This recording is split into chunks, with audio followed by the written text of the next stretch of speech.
আপনারা জানেন কিনা, মধ্যপ্রাচ্য থেকে বাংলাদেশকে প্রথম স্বীকৃতি দেওয়ার কথা জানায় ইসরায়েল। তবে তা সরাসরি প্রত্যাখ্যান করে বঙ্গবন্ধুর সরকার।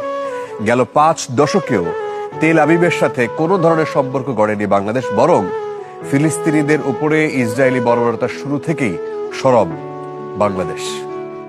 মধ্যপ্রাচ্য থেকে প্রথম স্বীকৃতি দেয় ইসরায়েল, তবে সেটি লিখিতভাবে প্রত্যাখ্যান করে বঙ্গবন্ধুর সরকার। একই সাথে ফিলিস্তিনের স্বাধিকার লড়াইয়ের প্রতি পূর্ণ সমর্থন বজায় থাকে। 52 বছর পরও বঙ্গবন্ধুর দেখানো পথেই আছে বাংলাদেশ। পবিত্র ভূমি বাইতুল মোকাদ্দাস ও নিপীড়িত ফিলিস্তিনিদের মুক্তি সংগ্রাম, মূলত এই দুটি কারণে ফিলিস্তিনের প্রতি অকুণ্ঠ সমর্থন জানান বাংলাদেশের মানুষ। 1997 সালে ঢাকা সফর করেছিলেন ফিলিস্তিনের তৎকালীন প্রেসিডেন্ট এবং মুক্তি আন্দোলনের প্রবাদ প্রতিম নেতা ইয়াসির আরাফাত। 2017 সালের ফেব্রুয়ারিতে বাংলাদেশ ঘুরে যান প্রেসিডেন্ট মাহমুদ আব্বাসও। ঢাকায় তাদের রাষ্ট্রদূত রয়েছে, তবে তেল আবিবের সাথে কোনো ধরনের সম্পর্কই গড়েনি ঢাকা। এমনকি অর্ধ শতাব্দী ধরে বাংলাদেশের পাসপোর্টে এক্সেপ্ট ইসরায়েল বা ইসরায়েল ছাড়া এমন লাইন লেখা ছিল। ইসরায়েল যেভাবে আমাদের প্যালেস্টাইনিদের উপরে অত্যাচার শুরু করেছে, আমার অনুরোধ থাকবে আন্তর্জাতিক পর্যায়ে যে এগুলি বন্ধ করতে হবে। চলমান বর্বরতার বিরুদ্ধেও সরব ঢাকা। জাতিসংঘ থেকে ওআইসি সম্মেলন, সবখানেই ইসরায়েলের নিন্দায় সোচ্চার প্রধানমন্ত্রী শেখ হাসিনা। পাঠানো হয়েছে ত্রাণও। এছাড়া ইসরায়েলি পণ্য বয়কটও করেছেন অসংখ্য মানুষ। বাংলাদেশ ফিলিস্তিনের পাশে সবসময় আছে, ভবিষ্যতেও থাকবে।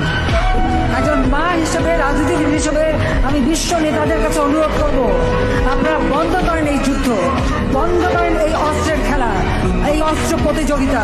ইসরায়েল প্যালেস্টাইনের উপরে হামলা করেছে, প্যালেস্টাইনের তো অর্ধেকের বেশি জায়গা তারা দখলই করে ফেলেছে। তো এই যুদ্ধ বন্ধ করতে হবে, আর প্যালেস্টাইনবাসী তাদের ন্যায্য জায়গা তারা যেন ফেরত পায়। কিন্তু আমি সবসময় যেখানে আমি কথা বলছি, আমি আমার কণ্ঠস্বর চাই, আমি প্রতি জায়গায় এর প্রতিবাদ করে যাচ্ছি। কারণ প্যালেস্টাইন আবার তারা তাদের আরো ভূখণ্ডে তাদের জায়গা তারা পাবে, এটা তাদের অধিকার। যারা অনেক সময় মানবতার এত কথা বলে, কিন্তু এ সময় অনেকেই চুপ থাকে কেন? আন্তর্জাতিক বহু সংস্থা এখন আর কথা বলে না কেন? সেটাই আমার প্রশ্ন। আমরা প্যালেস্টাইনি ভাইদের সাথে সবসময় আছি, আমাদের ছাত্রদের সর্বরকম সহযোগিতা আমরা অতীতেও করেছি, এখনো আমরা করে যাচ্ছি, এবং এটা আমরা অবশ্যই করে যাব। এবং ইসরায়েলের এই ভিন্ন যে আক্রমণ, তার আমরা তীব্র নিন্দা জানাই। I call upon all parties to ensure humanitarian access and an immediate ceasefire in Gaza.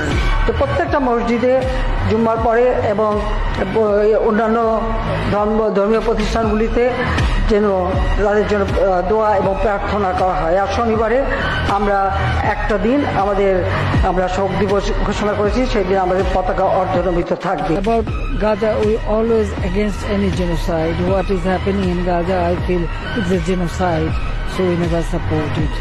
The Gaza people, Palestinian people,